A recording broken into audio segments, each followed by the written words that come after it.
Why was King Solomon's annual income 666 talents of gold? What does this have to do with the number of the Antichrist in Revelation?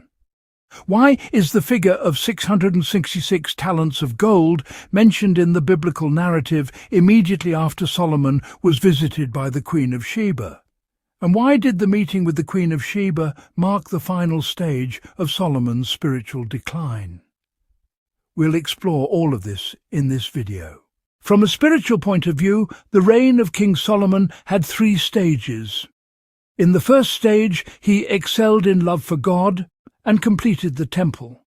In the second stage, he began to be spiritually dual. He became more and more involved in all kinds of projects for the prosperity of his royal house. And little by little, the center of his heart deviated from his total dedication to the Lord. In the third stage, in his old age, the foreign women he married turned his heart away to worship idols. In the second of these 3 stages, Solomon becomes famous for his wisdom and begins to be visited by all the kings of the earth. They come with many gifts to Jerusalem to hear Solomon's wisdom. And so the Queen of Sheba also arrives in Jerusalem with many gifts. She tests Solomon with all sorts of difficult questions, but Solomon answers everything she asks. Then she falls into amazement and admiration for Solomon and praises his wisdom. At the end of her admiring speech, she also blesses God for having seen fit to give Israel such a wise king. Was what happened with the Queen of Sheba good or bad? There is, of course, a positive aspect, namely that the kings of the earth came to Jerusalem, and there they had the opportunity to know the one true God. But there is also a particularly serious aspect to this incident. To understand the gravity of the situation, let us remember how 2 great men of faith, Joseph and Daniel, reacted in similar contexts. When Pharaoh anticipates Joseph's gift of interpreting his dreams, Joseph replies, "Not I. God is the one who will give Pharaoh a favorable answer."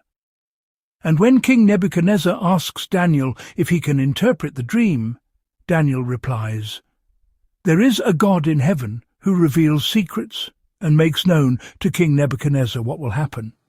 And since this secret has been revealed to me, it is not because I have more wisdom than anyone else living, but so that the interpretation may be made known to the king."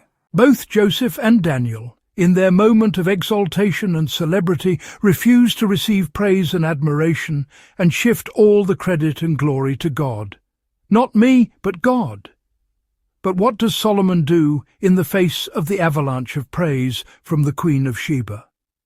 He is silent. Solomon's silence is tragic.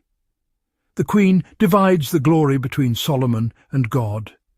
By his silence, Solomon gladly accepts to share the glory with God. I am convinced that when Solomon was still with his heart centered on God and the temple, when the first kings came to hear his wisdom, he reacted to the praise in a way similar to Joseph and Daniel. But little by little, his heart was no longer centered on the Lord, and his personal projects were getting dangerously close to the center of Solomon's heart. In this moment of spiritual vulnerability came the Queen of Sheba with her praise. Solomon falls silent, and thus begins to shift the spotlight from God to himself. This becomes a major turning point in Solomon's accelerating spiritual decline. What happened after the departure of the Queen of Sheba? The narrative in 1 Kings chapter 10 that presents us with the visit of the Queen of Sheba continues with a passage that insists on Solomon's immense riches. First, it is emphasized that his annual income was 666 talents of gold. And then it describes the opulence never seen anywhere else in the world in Solomon's palace. Everything, absolutely everything, only made of gold. Nothing of silver, a golden royal throne surrounded by 12 golden lions. And the narrator specifies, "Nothing like this had ever been made for any kingdom. An opulence without measure, which glorified Solomon and which eclipsed the very splendor of the temple of the Lord. The connection with the visit of the Queen of Sheba is very clear. After Solomon agreed to share the glory with God, the process of his spiritual decline and Solomon's self-centeredness accelerated. And the number 666 in this passage is not at all accidental. What does 666 actually mean? It is a number in opposition to 777. The creation of the world was completed on the seventh day when God enjoyed and rested from all his creation. 777 means, in short, glory to God, and only to God. The sixth day is the day on which man was created. But the process does not end on the sixth day, but continues naturally towards the seventh day. The number 666 is a defiance of the seventh day, that is, as if the creation of the world were completed on the sixth day with the following message: glory to man, again to man, and only to man.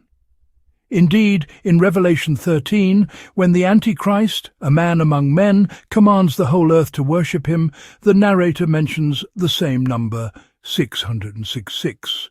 The number of the beast, or of the Antichrist, which, he tells us, is a man's number. 666, therefore, marks the moment when the worship of God is replaced by the worship of man. That is why, after Solomon's silence in the face of the praises of the Queen of Sheba, the same number 666 immediately appears in the narrative. It marks the acceleration of Solomon's focus on himself and his own glorification. Solomon's spiritual fall will go even further. He will marry many women who served idols. In his old age, these will turn his heart away, and Solomon will also worship idols of stone and wood. What a sad ending! And the road to this ending was paved by Solomon's silence in the face of the appreciation he received from people. In conclusion, we emphasize that there is a fundamental lesson that we can learn from Solomon's life, namely, in the face of smaller or larger successes, let us not stop. Let us not tire of recognizing the truth. What truth is it about? That everything we have received from God through Jesus Christ because of his great mercy and power towards us. And that we received everything so that we can continue to give it with joy and humility to those around us. Let us clearly recognize this truth in our hearts and then verbalize it firmly and humbly to those around us. In this way, we will ensure that we truly direct all the merits, all the praise, all the spotlight only to the Lord. No 666 in our hearts, but only 777. That is, only from him, only through him, and only for him are all things. Amen.